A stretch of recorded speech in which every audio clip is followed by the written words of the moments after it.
बंदर और टोपी वाले की कहानी। एक समय की बात है, एक गांव में एक व्यापारी रहता था।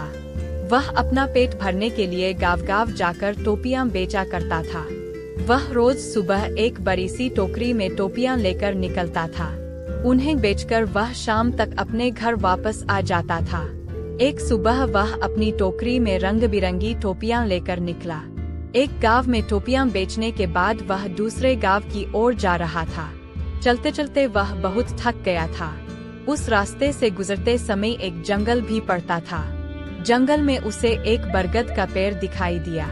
उसने सोचा क्यों न पेड़ के नीचे बैठकर आराम कर लिया जाए। व्यापारी बहुत थका हुआ था।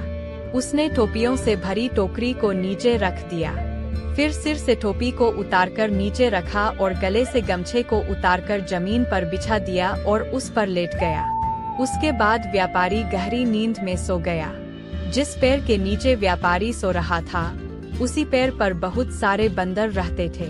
व्यापारी के सोते ही बंदरों ने उसकी टोकरी पर हमला बोल दिया। बंदरों ने रंग बिरंगी टोपियों को लेकर खेलना शुरू कर दिया। कई बंदरों ने टोपियों को हाथ में भी पकड़ रखा था। बंदरों की उछल कूद से वहां शोर हुआ तो व्यापारी की नींद खुल गई। नींद खुलते ही व्यापारी के होश उड़ गए। उसकी टोकरी से सारी टोपियां गायब हो चुकी थीं। सभी बंदर हाथ में टोपी लिए हुए व्यापारी की ओर देख रहे थे। व्यापारी ने ऊपर बंदरों की ओर देखा तो उसे सब समझ आ गया। व्यापारी परेशान हो गया। वह सोच में पड़ गया कि अब टोपियां न बेच पाने के कारण उसका कितना नुकसान हो जाएगा। यही सब सोचते हुए वह अपना सिर खुजाने लगा। उसे ऐसा करता देख बंदर भी अपना सिर खुजलाने लगे। व्यापारी को यह देख गुस्सा आ गया। उसने गुस्से में अपने सिर पर अपना हाथ तेजी से मारा। बंदरों ने भी अपने हाथ से अपने सिर पर तेजी से मारा। बंदरों को ऐसा करता देखा व्यापारी को समझ आ गया कि बंदर उसकी नकल उतार रहे हैं। अब व्यापारी को एक तरकीब सूझी जिससे वह अपनी टोपियां वापस ले सकता था। अब उसने जिस टोपी को सोते वक्त सिर के नीचे रखा था, उसको सिर पर पहन लिया।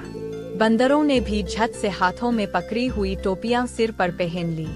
अब व्यापारी ने सिर पर पहनी टोपी को जमीन पर फेंक दिया।